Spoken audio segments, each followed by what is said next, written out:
The 60s was a decade that would be graced by some of the best beers to hit the shores of the great old United States. Wonders, works wonders, works wonders. A double diamond works wonders, so drink one today. These fantastic brews won the hearts and minds of people across the country in their heyday. But the good times wouldn't last forever. Eventually, these beers faded into obscurity, pushed out of the market by more dominant brands. But to this day, many of them are still missed by many. Join us today as we look back in time for 20 forgotten beers from the 60s that we really want back. 1. Schaefer Beer.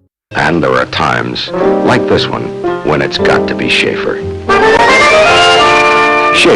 Schaefer's beer was a major player in the industry at its peak, and that peak lasted centuries.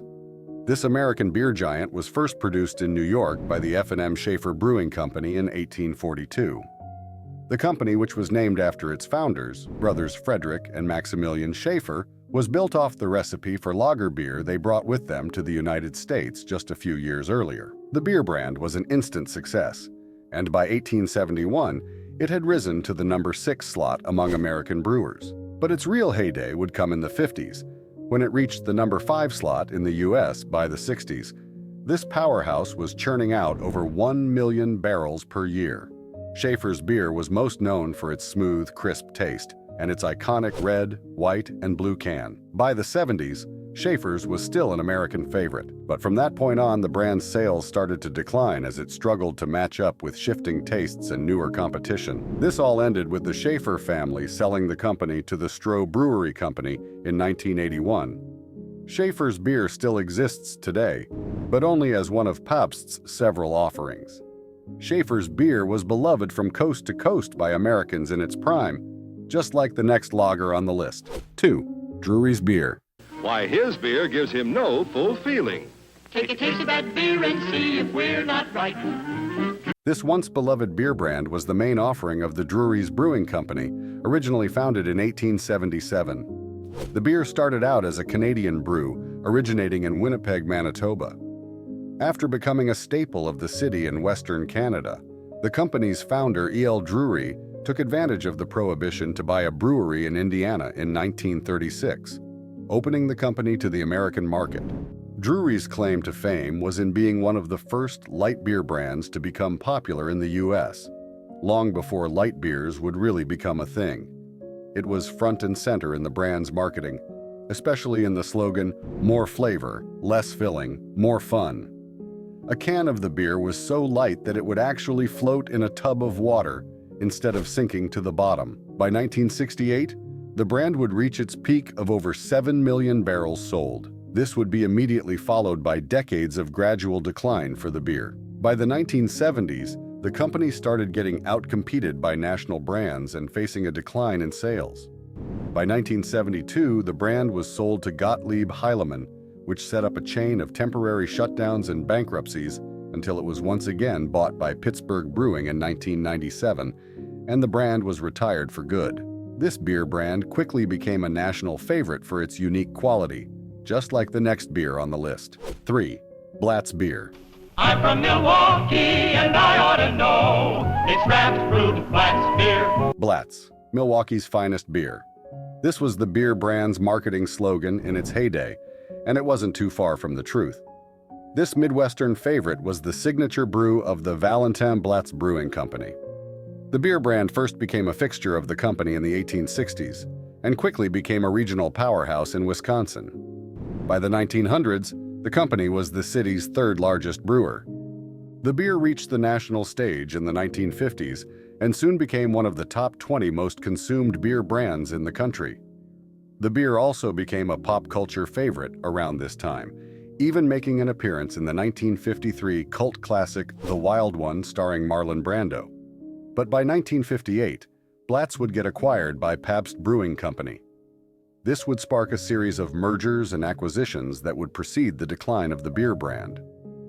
By the time Blatz got back the brand in 2007, it had already fallen into irrelevance and was put into the back burner for more popular brands.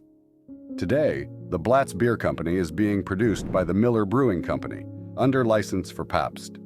Blatz became a national sensation at its peak, but coming up next is one beer which you might remember as a local favorite. 4. Gedik Brothers Beer.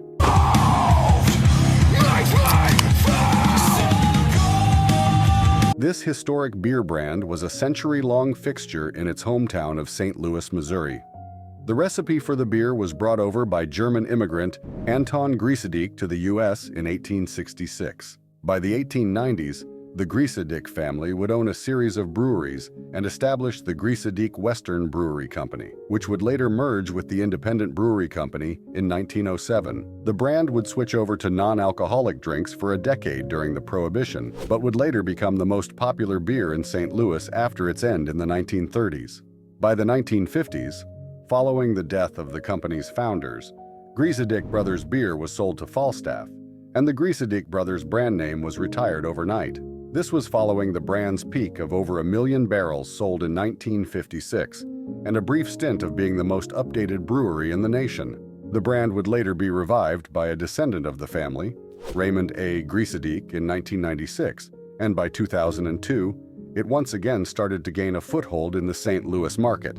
Through the descendants of the classic lager's founders, the brand lives on. Gedik Brothers Beer held down the Midwest in its prime, much like the next smooth lager on the list. 5. Burgermeister Beer. A lot of different things and a lot of different places. But Burgie's not quite like that. Burgie's comfortable all the time. Ah, the good old Burgermeister. Pour me one last cup. This iconic beer brand was owned and produced by the Burgermeister Brewing Corporation. This Midwestern favorite was originally owned by Burgermeister Corporation, which operated out of Warsaw, Illinois, and would be acquired by a string of different brewing companies from the 50s to the 70s, most notably the Paps Brewing Company. By the 60s, Burgermeister Beer would reach the peak of its relevance. It became a top 20 beer nationwide, and by 1967, the brand was churning out over 1 million barrels per year, and over 18 million barrels sold in total. But Burgermeister's time in the sun wouldn't last very long. As the 70s and 80s rolled in, the sales of the beer brand started to decline as consumers started to prefer more high-end premium lagers, leaving the cheaper beers, like Burgermeister, fighting for their lives. By the end of the 1980s, after multiple decades of struggling, the brand closed for good, becoming a thing of the past. Burgermeister went from dominating locally to reaching national success, which is a tale the next lager was all too familiar with. 6. Falstaff Beer. For man-sized pleasure, this is the one. Get pleasure, Falstaff size. This beer brand was the cornerstone of the Falstaff Brewing Corporation, an American brewing company originally known as Lemp Brewery, and founded by German immigrant Johann Adam Lemp in 1840. The brand was named after the iconic Shakespearean character Sir John Falstaff. By 1921, at the peak of the Prohibition era, the Lemp Company closed down and sold the Falstaff brand to the Gedik Beverage Company. By the 1960s, Falstaff was the third largest brewer in the United States, having acquired several breweries nationwide at the time. In the middle of the decade, production peaked with over 7 million barrels produced. After an antitrust case in the 1970s, and increased competition from ever-expanding beer brands in the same decade, the sales of the beer dropped by 70% in the following 10 years. By 1975, the company would be bought up by the S&P Company. This didn't stop the gradual decline of the brand, and by 1990, after the last independent Falstaff brewery closed, the Falstaff brand name was officially bought by Pabst. Given that even Falstaff Beer was unable to survive the rise of the national brands that came into prominence in the 70s, it's no surprise that the next brand's fate wasn't so different. 7. Lucky Lager. Because a regular size can or two of Lucky Light Draft doesn't fill you up like other beers, the brewers are developing a larger package. The 1,200,000-ounce can. Lucky Lager was a product of the General Brewing Company, founded in San Francisco, California by Eugene Selvage. After its founding, Selvage teamed up with a group of German brewmasters to create a state-of-the-art brewery that could produce beer on par with the standard of quality in Europe. The first product of this partnership was Lucky Lager, first commercially released in 1934. Consumers couldn't get enough of it, and by 1937, Lucky Lager became the #2 best-selling beer in California, and rightfully so. The beer featured a smooth blend of rich ingredients, tastefully aged and thoroughly brewed. It was on a level of quality almost entirely unseen in the US before then. By the 50s and 60s, Lucky Lager became an industry leader in the entire Western region. At its peak in '62, the brand was selling over 2 million barrels of beer per year. But then the '70s hit, and the company was bought by beer baron Paul Kalmanovitz, leading to the closure of several of the beer's breweries. After a few marketing missteps that alienated customers, the sales of the beer started to decline, and by the 2000s, almost all the Lucky Lager breweries, apart from the one in Edmonton, Canada, which is still active to this day, had closed down. Lucky Lager might have survived its worst years and become a shadow of its former self. But was the next beer any better? 8. Hamm's Beer. Then reach for a Hamm's, reach for a Hamm's, Hamm's, the beer you've been looking for. This beer was the signature product of past brewing giant Theodore Hamm's Brewing Company. Even though the company was owned by Theodore Hamm, the recipe for this masterpiece was the brainchild of Jacob Schmidt, who would go on to establish his own brewing company. The brewing company first started to produce Hamm's Beer in St. Paul, Minnesota in 1865, but by the 1880s, the company grew to become the second largest in the state. The company would only expand further after Prohibition, and by the 50s, Hamm's Brewery became the 5th largest in the entire country. By 1965, 100 years after the company's founding, the Hamm family sold it off to Hubline, who sold it to the Olympia Brewing Company in 1975. When Olympia got acquired by Paps in 1983, the company also inherited Hamm's. Miller Brewing later bought Hamm's from Paps in 1999. In 2016, when Miller sold Miller Coors to Molson Coors, the beer brand officially became a part of the company's portfolio, which continues to produce it to this day. At the very least, you might still be able to grab a can of Hamm's Beer from the store. Can't say the same for beer number 9. 9. Hootapole Beer. It happened on an early run with a load of 14K as Pete and Mac began to stock the Rising Moon Cafe. Hootapole Beer was the flagship product of the iconic Hootapole Brewing Company, founded in Cincinnati, Ohio in 1885 by Ludwig Hootapole II. At the height of the success of breweries in the region, by the time the Prohibition era hit, the company was among the top 5 breweries in Cincinnati and came out the other end of the alcohol ban, the #1 brewery in the city. The company would continue to enjoy this well into the World War II years, where it was one of the beers selected by the War Department for use by the American troops. Guess even the military didn't want to miss out on the quality lager. This high point wouldn't last forever though, and come the 60s, this regional giant would face stiff competition from national brands like Pabst and Budweiser. As these brands started to gain a larger market share in Ohio and Kentucky, the sales of Hootapole Beer started to dwindle. Despite the company's attempts to win back customers, they were forced to merge with rival brewer Schoenling Brewing Company, and by 1987, all production was moved to Schoenling facilities, and the Hootapole plant was closed for good. Hootapole was a victim of consumers' changing tastes in the 70s. The next brand coming up could barely even survive that era. 10. Falls City Beer. How would you design your perfect beer? We've designed one for bigger, better flavor. Falls City. When you're ready for a bigger taste in beer. This regional favorite was the trademark product of the Falls City Brewing Company. The first location for the city's favorite was a passion project, built by a group of local store owners in the year 1905 in the city of Louisville, Kentucky. In fact, the brand got its name as a slight deviation of Louisville's nickname, the Falls.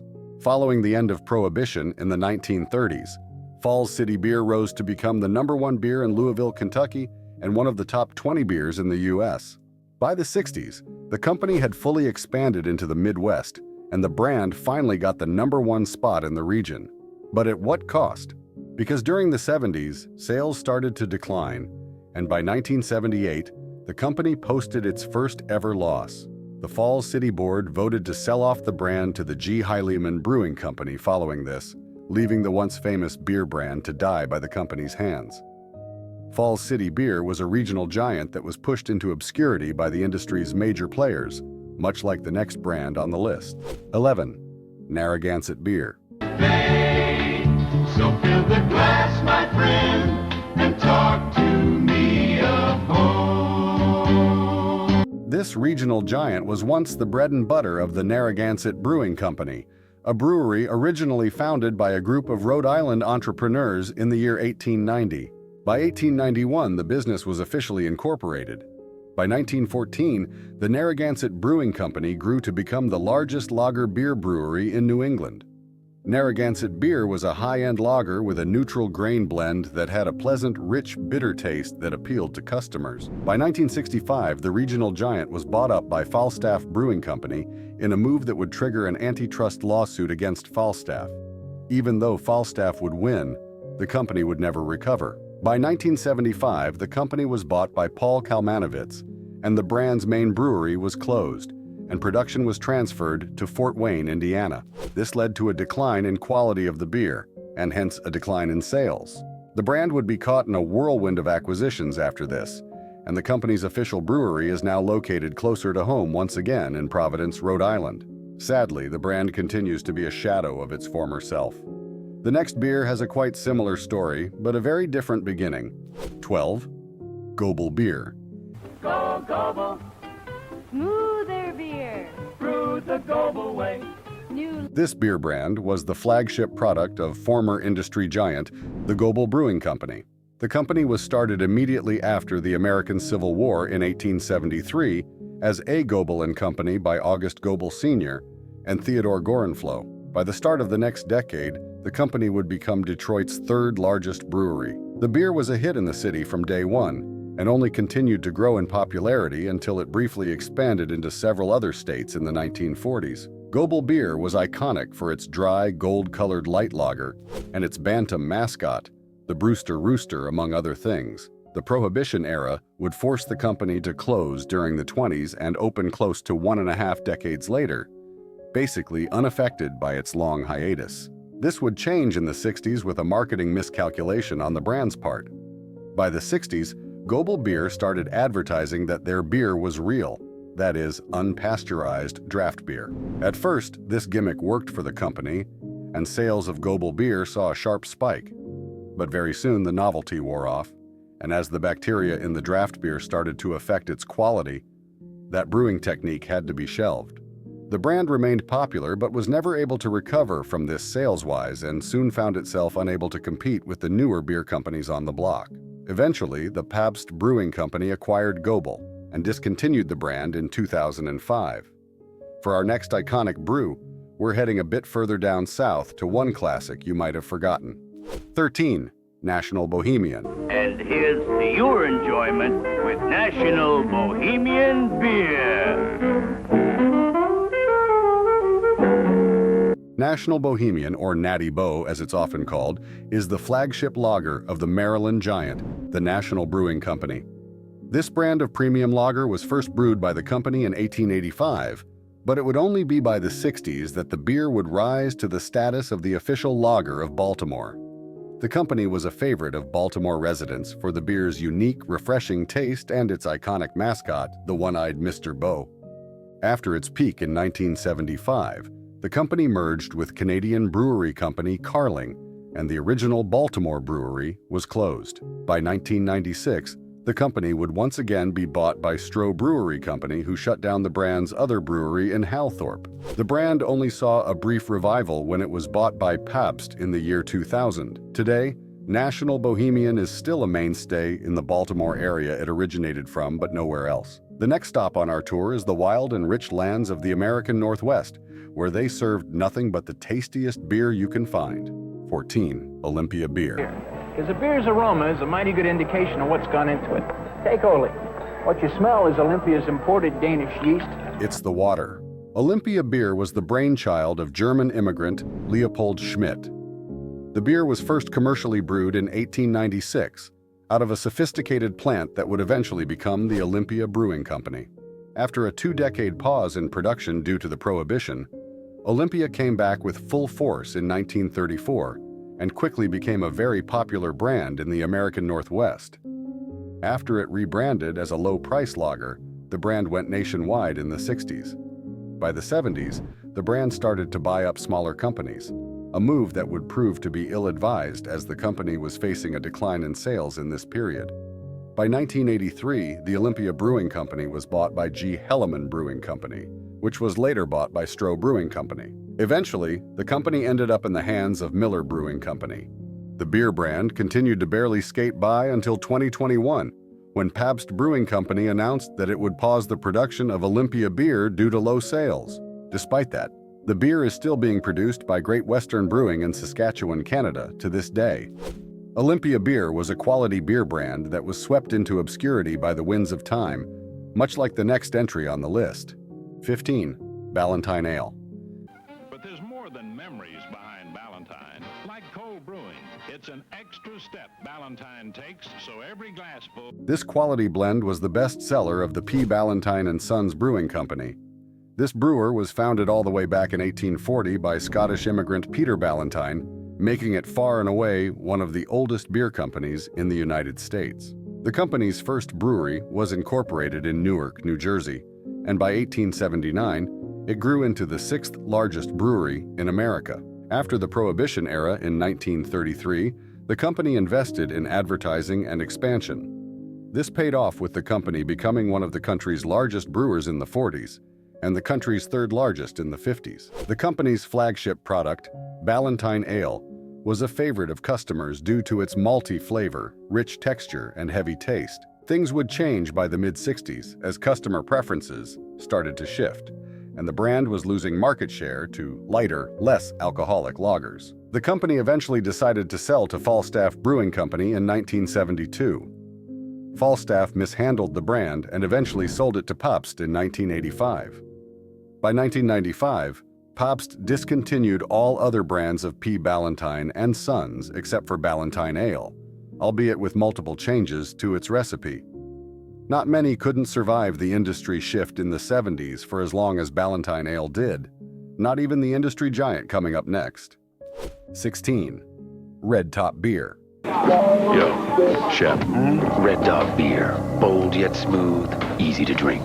This beloved brand, almost forgotten to time, was a favorite of customers for its sharp taste and smooth texture.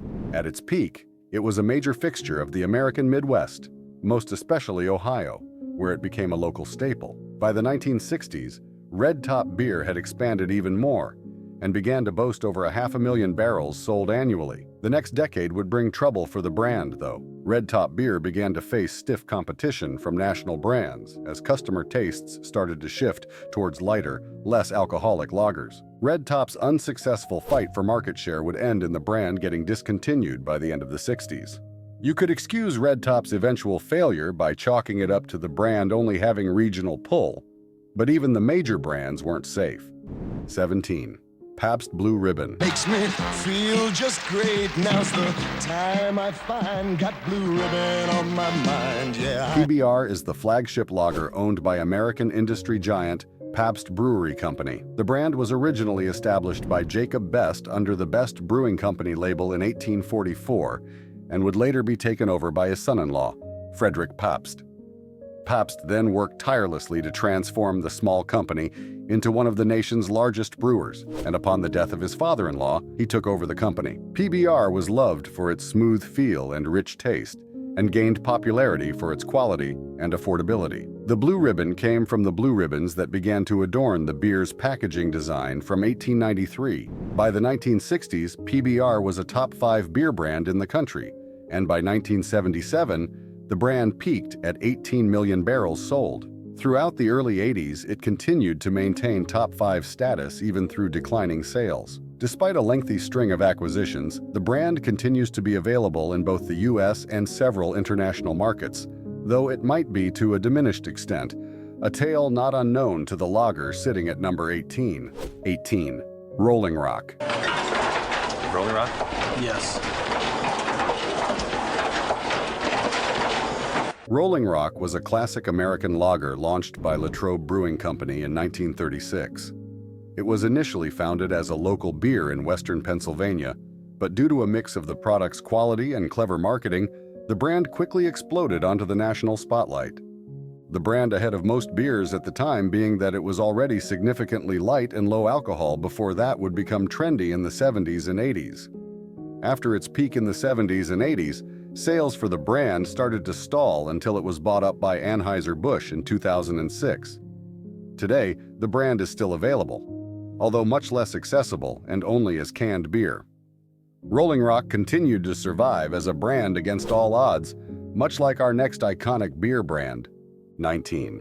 Peel's Beer. Peel's, glorious Peel's, the beer with the long-lasting head. This New York staple was first commercially brewed in 1883 by the Peel's brothers, Gottfried, Michael, and Wilhelm Peel, with Michael as the brewer. What started as a small old-fashioned brewing plant owned by the immigrant children of farmers would grow into a regional powerhouse in the coming decades, and by 1898, the Peel's Beer brand would reach national prominence. As demand grew for the brand, the Peel's brothers demolished the old plant and set up a modern one in its place. The 1950s were a period of massive growth for the brand, and it would expand aggressively throughout New York. This period of growth would be immediately followed by sharp decline in the 60s as the Peel's brand started to face competition from national brands and a shift in consumer tastes. After a massive dip in sales, the company was caught up in a string of acquisitions and eventually got discontinued by Paps in 2015. The lager would eventually be brought back from the abyss by Peel's Brewing Company in 2018, who went on to relaunch the brand.